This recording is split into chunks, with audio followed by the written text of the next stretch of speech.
and welcome to this week's Ask Dr. Nikki. So the question I have comes from fake name Nicole, we'll call her. I'm running out of fake names. So Nicole says, I have 25 years of marriage and my sex life is terrible and is causing the end of my marriage. I love my husband, but he thinks I'm the problem. He wants sex every day and I can't do it. Please help me save my marriage.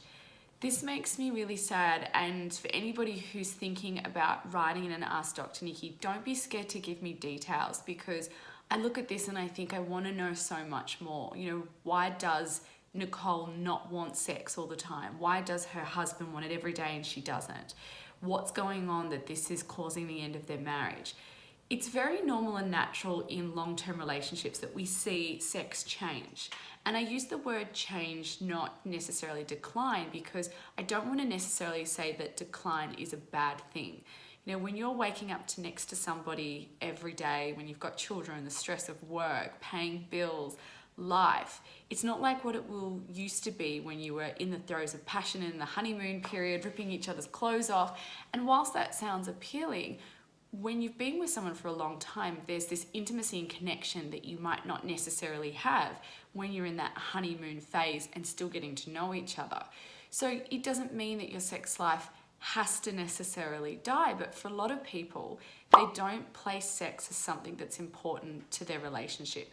It's placed at the bottom of the end of the to-do list, and it goes further and further and further without being had. It's, tomorrow night, next week. And you get to a point where you're trying to remember when the last time you had sex was. And I feel like there's a lot of pressure on couples just to have lots of sex. But we don't talk about why. You know, sex is a beautiful time where you and your partner can feel connected, can feel bonded, can feel close to each other, feeling vulnerable and intimate. I mean, it's so vulnerable to have somebody's face or their genitals right there in your face. You know, you won't get that vulnerability with anybody else during the day, or I hope not anybody else during the day. But if we don't place importance on sex as something that helps us to feel good, it helps us to feel sexy, it helps us to feel desired and wanted, and has these benefits to our relationship, we tend to see it pushed down to the end of the list. There's another thing that I find that's really common with women after a long-term marriage, and that is not understanding your own sexuality. If you've been married for 25 years, then I'm going to assume that your level of sex education is not what we're giving teenagers these days. And for a lot of women, they were never taught to speak up about what they wanted in the bedroom. Sex was a chore. Sex was something that you do for your partner. It wasn't something that you do for yourself. So we tend to see with some women that there is this lack of sexual enjoyment. There's been sexual boredom that might have been going on for years and not being addressed. Now, if you're not enjoying sex and you're not speaking up and exploring and working out what you want and working out what you need and desire, then of course you're not going to want sex. It's not going to feel good. Then why keep doing it? If it's going to interrupt your sleep, if it's going to make you feel horrible because it's something else you have to do for your partner, then you are going to see that want and desire decrease. So part of the equation is really going back to the basics and exploring, well, what do you want from sex? And can we make it more pleasurable for you so you're engaged in sex with your partner? Not because it's a chore and something that you have to do, but because it's something that you enjoy too. Now, also when sex starts to decline, sometimes there's a flow-on effect into the bedroom from what's going on outside of the bedroom. So by saying that this is the thing that may be destroying your marriage, I would really encourage you to look at what else is going on. I talk to a lot of people about this cycle of resentment, that when we have resentment towards somebody, we tend to not want to give things away to them. We don't want to help them out necessarily. We get angry and we sit on that anger and we might bark off at the smallest things like, well, why didn't you help me do this? Or why don't you help me at the house more? You know, you feel terrible about yourself because you're holding on to this resentment and anger towards your partner because you might not have addressed something that keeps being swept underneath the rug. Now, if that is the case and you're getting a bit crabbier and you're firing off at them, then when you're firing off at someone else, what's the response when someone's angry at you? You often get angry back at them because no one likes somebody getting angry at them. So we get this high conflict scenario. Then you get to the bedroom And who wants to have sex? Who can switch off from all of that, put away their resentment and go, okay, yep, I'm into sex mode now.